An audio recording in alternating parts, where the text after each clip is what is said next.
बिस्मिल्लाहिर्रहमानिर्रहीम, अस्सलाम वालेकुम वरहमतुल्लाहि वबरकातुहू। डियर स्टूडेंट्स, उम्मीद आप सब खैरियत से होंगे। मैं हूं मोहम्मद आसिफ हुसैन, आपका केमिस्ट्री टीचर। डियर स्टूडेंट्स, हम लोग डिस्कस कर रहे हैं चैप्टर नंबर 6 और चैप्टर का नाम है केमिकल इक्विलिब्रियम। और आज का हमारा टॉपिक एक छोटा सा लेकिन इम्पॉर्टेंट टॉपिक है जिसका नाम है डायनेमिक इक्विलिब्रियम। ये शॉर्ट के तौर पे भी आ सकता है, लॉन्ग में भी आ सकता है। शॉर्ट के तौर पे अगर एक क्वेश्चन आएगा तो आपसे अलग अलग डेफिनेशन पूछी जाएंगी, लेकिन अगर लॉन्ग में आएगा तो आपसे ये कंबाइन ये सारे सवाल किए जाएंगे। तो इस टॉपिक को आप लोगों ने बहुत अच्छे से समझना है। तो आइए स्टार्ट कर लेते हैं। सबसे पहली बात, हमने पढ़ा था दो तरह के केमिकल रिएक्शंस के बारे में, एक रिवर्सिबल और एक इरिवर्सिबल। जो इरिवर्सिबल केमिकल रिएक्शन है ना, उसका तो मामला पहले से क्लियर है कि इसमें रिएक्टेंट से प्रोडक्ट बनेगा और ये कंप्लीट होगा और ये रिएक्शन दोबारा से प्रोडक्ट टूट के रिएक्टेंट में कन्वर्ट नहीं होना। ठीक हो गया, ये बात तो क्लियर हो गई। लेकिन जो रिवर्सिबल रिएक्शन है ना, उसकी कुछ कंडीशंस है या उसके आगे फर्दर कुछ चांसेस होते हैं, और उनमें से एक चीज हमारे पास है डायनेमिक इक्विलिब्रियम। अब डायनेमिक इक्विलिब्रियम में एक्चुअल में होता क्या है कि एक बर्तन हमारे पास है, एक कंटेनर हमारे पास है जिसमें हमने दो रिएक्टेंट्स डाले हैं। अब वो दोनों रिएक्टेंट्स कंबाइन होंगे और एक प्रोडक्ट बननी शुरू हो जाएगी। लेकिन रिएक्टेंट आपस में कंबाइन होंगे बहुत स्लोली। ये नहीं होता रिएक्टेंट डाला और फौरन प्रोडक्ट बन गए। तो वो रिएक्टेंट थोड़ा थोड़ा करके मिक्स होता रहेगा और जो जो रिएक्टेंट्स मिक्स होते रहेंगे थोड़ी थोड़ी प्रोडक्ट भी बनती रहेगी। फॉलो करें। अब इसमें दो बातें आ गई, एक amount of reactant, amount of product, second speed of reaction. अब डायनेमिक इक्विलिब्रियम क्या है? डायनेमिक इक्विलिब्रियम में amount of reactant will always be equal to amount of product and the rate of reaction forward and reverse will be equal. अब मैंने दो reaction का नाम लिया है, फॉरवर्ड और रिवर्स। रिएक्टेंट का मिलना, प्रोडक्ट में कन्वर्ट होना, इसे कहते हैं फॉरवर्ड रिएक्शन और ये जाता है left to right.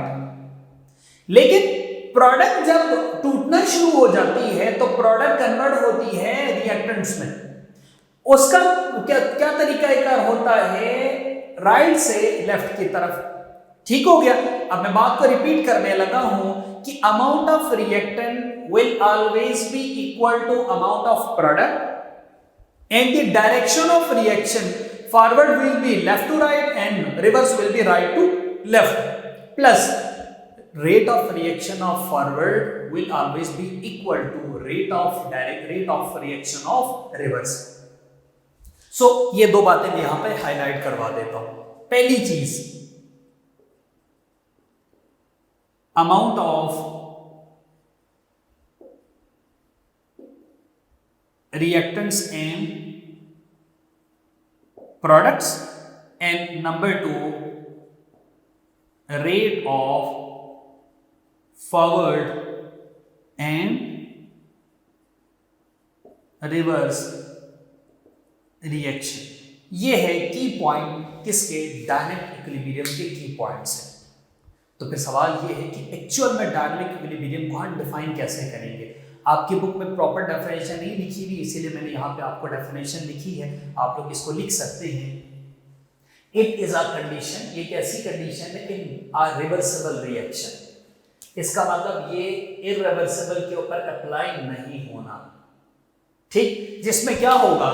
In which forward and reverse reaction occur, जिसमें रिएक्शन फॉरवर्ड भी जाएगा, रिवर्स भी आएगा। Forward left to right, reverse right to left. और क्या होगा? एट द सेम रेट, ये देखिए, rate of forward and reverse, plus and the concentration of reactants and product remain constant over time. फिर उसके बाद आपके पास अमाउंट ऑफ रिएक्टेंट और अमाउंट ऑफ प्रोडक्ट, जिसको हम कंसंट्रेशन कहते हैं, ये दोनों होने चाहिए सेम। तो अगर amount of reactant, amount of product same हो, प्लस रेट ऑफ फॉरवर्ड और रेट ऑफ रिवर्स रिएक्शन भी सेम हो, तो उस कंडीशन को हम नाम देते हैं किसका? डायनेमिक इक्विलिब्रियम का नाम दिया जाता है। अब जब भी हम डायनेमिक इक्विलिब्रियम की बात कर लेते हैं तो हमें उससे पहले समझना होगा इक्विलिब्रियम स्टेट को, कि ये कैसी हालत है जिसमें अमाउंट ऑफ रिएक्टेंट और प्रोडक्ट इक्वल होंगे। देखिए, chemical equilibrium state when the rate of forward reaction is same is the rate of reverse reaction, the composition of the reaction mixture remains constant. ठीक हो गया। हमारे पास एक कंटेनर है, उस कंटेनर में अगर हमारे पास नाइट्रोजन और हाइड्रोजन है, कंबाइन होकर अमोनिया बन रहे हैं। तीन चीजें हैं, नाइट्रोजन, हाइड्रोजन, अमोनिया। अब एक टाइम ऐसा आता है कि नाइट्रोजन और हाइड्रोजन जो रिएक्टेंट्स है उन दोनों की अमाउंट और जो प्रोडक्ट है अमोनिया उसकी अमाउंट इक्वल हो जाती है, यानी जितनी प्रोडक्ट उतने रिएक्टेंट्स, प्लस जितनी तेजी के साथ रिएक्टेंट्स कन्वर्ट हो रहा है प्रोडक्ट में उतनी तेजी के साथ प्रोडक्ट कन्वर्ट होगी रिएक्टेंट में। और अगर ऐसी कैफियत बने तो क्योंकि दोनों तरफ बैलेंस हो रहा है, लेफ्ट टू राइट भी, राइट टू लेफ्ट भी, उसको कहते हैं इक्विलिब्रियम स्टेट। इक्विलिब्रियम स्टेट की दो पॉसिबिलिटीज है, इक्विलिब्रियम स्टेट की दो पॉसिबिलिटीज है, दोनों में से कोई एक भी पॉसिबल है। Number 1 static equilibrium, number 2 dynamic equilibrium.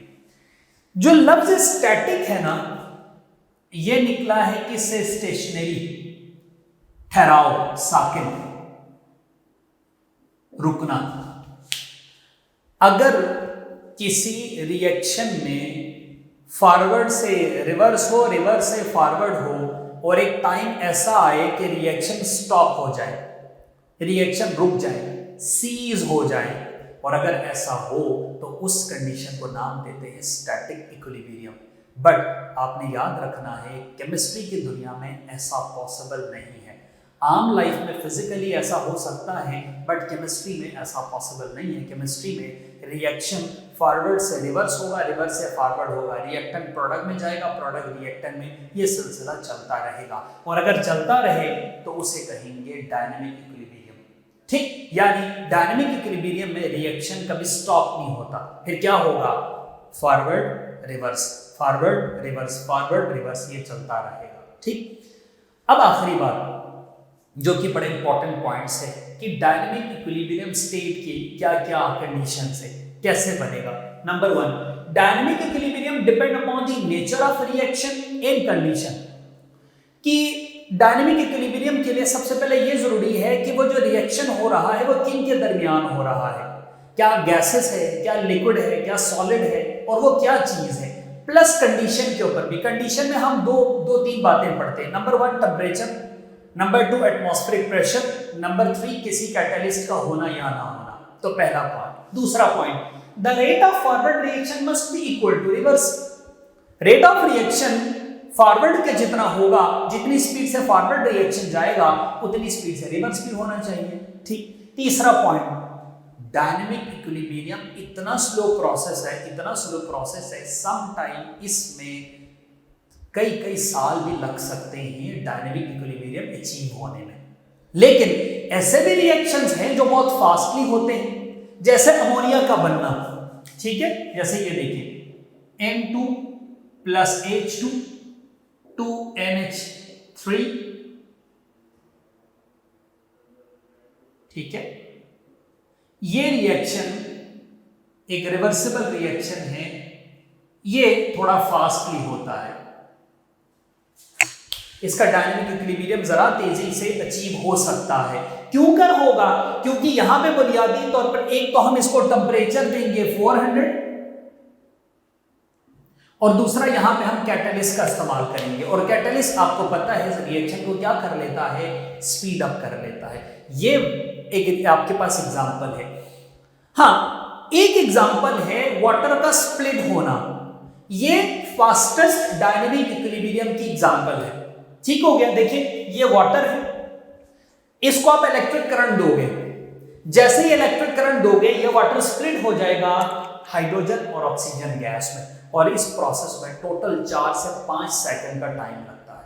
And this is the fastest equilibrium state example. Otherwise बाकी जितने भी डायनेमिक इक्विलिब्रियम स्टेट है ना, उसको अचीव करने में कई साल भी लग सकते हैं, कई महीने भी लग सकते हैं, कई दिन भी लग सकते हैं। बहरहाल इस टॉपिक को आप लोग बहुत अच्छे से पढ़ लीजिएगा, याद कर लीजिएगा, और कोई भी कंफ्यूजन हो, कोई भी सवाल हो, आप कमेंट में पूछ लीजिएगा।